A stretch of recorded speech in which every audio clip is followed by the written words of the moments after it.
So the title of this video is why you need to watch Saw X. And recently I watched Saw X and Saw 1 through 7. And one of the main things that makes me recommend Saw X is that the story takes place in between the one of the first Saw movies, so you can kind of just go in without knowing too much about it, like about the Saw franchise and the main storyline.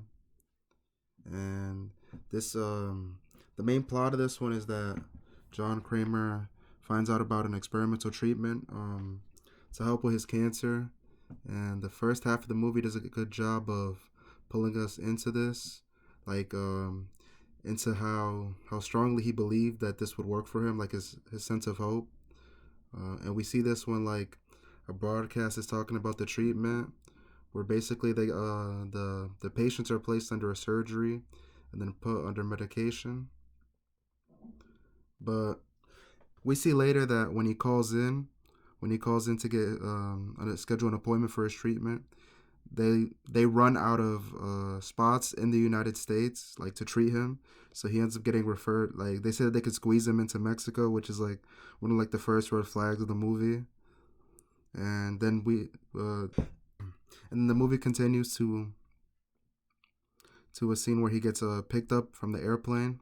When he gets picked up from the airplane, he's immediately met by a taxi driver who takes him on like a tourist route, and they visit like three tourist sites. And in these tourist sites, he repeats this the same line. Oh my god! And then and then when he reaches the tourist site, the taxi driver makes sure to emphasize that this place is where the Aztecs used to throw the hearts of their enemies, which is like pretty brutal, which goes with like the Saw franchise. And when he arrives there, we see like a bunch of like a really like bright scene where he's entering the facility, and he gets greeted by like other people who are supposedly going under this treatment, like a girl called Gabriella, and we see like on the building has like pictures of her family on the wall. And then after he meets like the other people being treated, we see a young boy called Carlos who's like playing soccer in the background, making it look like it's some type of sanctuary. After this, he's taken in for a brain scan where he meets a man who claims that he had the operation done for his throat. And the man's name is Parker Sears. And then after they finish his scans the next day, he wakes up and he's supposed to go under for his surgery. But when they treat him when he's placed under anesthesia and he's on the table, they have a monitor.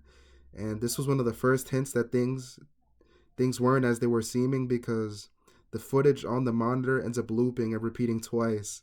And when the medical assistant notices this, she turns it away from John, and that made the scene feel like really, like that showed that like the movie was taking like a twist to like that he was really being lied to. And when he wakes up and takes his bandages off, when he wakes up, he's told by the leader of like this whole operation, which is the daughter of the inventor of the remedy method, called Cecilia. He's told to take his bandages off. I mean, he's told not to take his bandages off and take the medicine. But when he goes to the mirror and takes his bandages off, he finds that nothing was actually done to him. So that means that like he finds out that he was getting tricked. And then when he goes into the facility again, the facility is completely empty, and it's just him in there. When he goes back to the facility after finding this out, it's just him in there, and the facility's empty. And we see him like have a breakdown, and we see like the cinematography like transfer from like being like this bright like sanctuary type area to being like a deserted like warehouse. And this basically inspires him to like get his get back and like start a new game. And after he does this, he pulls no punches. Like, I'm not gonna spoil too much, but I'll talk about one of the traps. And in one of the traps, the medical assistant from earlier is placed in one of his contraptions. And in order for her to free herself from the contraption, she ends up having to remove like pieces of her leg to be able to free herself, because there's a lever system. And the tool that he gives her to use this is a bone saw, but the bone saw has to be like the dullest one ever, because she has to swipe it like 60 times. Overall, I would say this is a great movie, even if horror isn't your favorite genre. I'm not really like a big horror movie person, but yeah.